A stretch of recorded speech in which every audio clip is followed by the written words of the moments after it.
Hello friends, मैं GST practitioner Renu Sharma आपका स्वागत करती हूँ अपने यूट्यूब चैनल पे जीनियस टेक्स रोस्टर में। फ्रेंड्स, आज हम इस वीडियो में डिस्कस करने वाले हैं बहुत सारे रजिस्टर्ड पर्सन के पास जीएसटीआर 3A के नोटिस आ रहे हैं। 3A के नोटिस कब आते हैं? जब आप डिफॉल्टर होते हैं, आपने रिटर्न फाइल नहीं की होती है तो आपके पास जो है 3A के नोटिस आते हैं। बहुत सारे पर्सन के पास नोटिस आए हैं, तो किन पर्सन को इस नोटिस को इग्नोर करना है उसके रिस्पेक्ट में हमारे पास एडवाइजरी आ गई है, क्योंकि टेक्निकल ग्लिच की वजह से ये सारे जो है नोटिस सर्कुलेट हुए हैं। डिटेल में डिस्कस करते हैं एडवाइजरी को। फ्रेंड्स, इसको जानने से पहले अगर आपने मेरे चैनल को सब्सक्राइब नहीं किया है तो प्लीज सब्सक्राइब कीजिएगा, साथ ही बने बेल आइकन पर प्रेस कीजिए ताकि आपको मेरे नोटिफिकेशन टाइम से मिल सके और आप जीएसटी में अपडेट रह सकें। पढ़ते हैं एडवाइजरी की तरफ। ये एडवाइजरी हमारा जीएसटी पोर्टल पर अवेलेबल है। फ्रेंड्स, ये एडवाइजरी आई है जिन टैक्स पेयर पर्सन को जीएसटीआर 4 डालनी रहती है। अब जीएसटीआर 4 क्या है? फ्रेंड्स, हमारे पास सीजीएसटी एक्ट का सेक्शन 7 बात करता है कंपोजिशन स्कीम के बारे में। जिन टैक्स पेयर पर्सन ने कंपोजिशन स्कीम में अपने आप को रजिस्टर करा रखा है उनको अपनी ईयरली रिटर्न डालनी रहती है जीएसटीआर 4, और उनको जो क्वार्टरली रिटर्न डाली रहती है वो CMP 08 उनको जो है फाइल करनी रहती है। अब बहुत सारे पर्सन्स ने जो अपनी जीएसटीआर 4 डाल दी है। जीएसटीआर 4 की क्या डेट थी? फ्रेंड, फाइनेंशियल ईयर 2024-25 की एनुअल रिटर्न उनको डालनी रहती है। 30 जून उसकी डेट थी।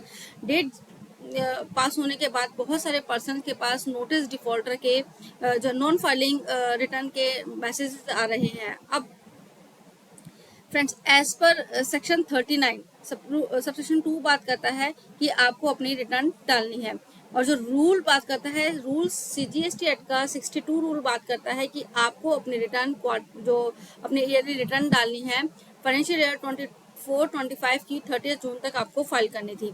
अब जो नोटिस सर्व हुए हैं वो सर्व हुए हैं एज पर रूल 68। रूल 68 बात करता है कि आप ने जो है अपनी रिटर्न फाइल नहीं की है। Non filing of return defaulter जो होते हैं उनको एज पर रूल 68 जो है नोटिस सर्व किए जाते हैं फॉर्म जीएसटीआर 3A में। अब ये फॉर्म हमारे इशू हो गए हैं बहुत सारे पर्सन को कुछ टेक्निकल ग्लिच की वजह से। देखिए यहाँ पे लिखा हुआ है, notice in form GSTR 3A are required to be issued in non filing of form GSTR 4। However it come to notice that due to technical glitch, system glitch, sub notices has been issued in certain cases where they are not applicable। not applicable कब होते हैं?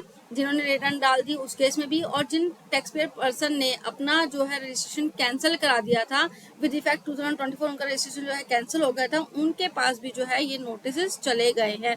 इस case में करना क्या है? जिनके registration cancel हो गए हैं उनके पास भी जो नोटिस सर्व हो गए हैं तो उनको सिंपली इग्नोर करना है। देखिए यहाँ पर लिखा हुआ है,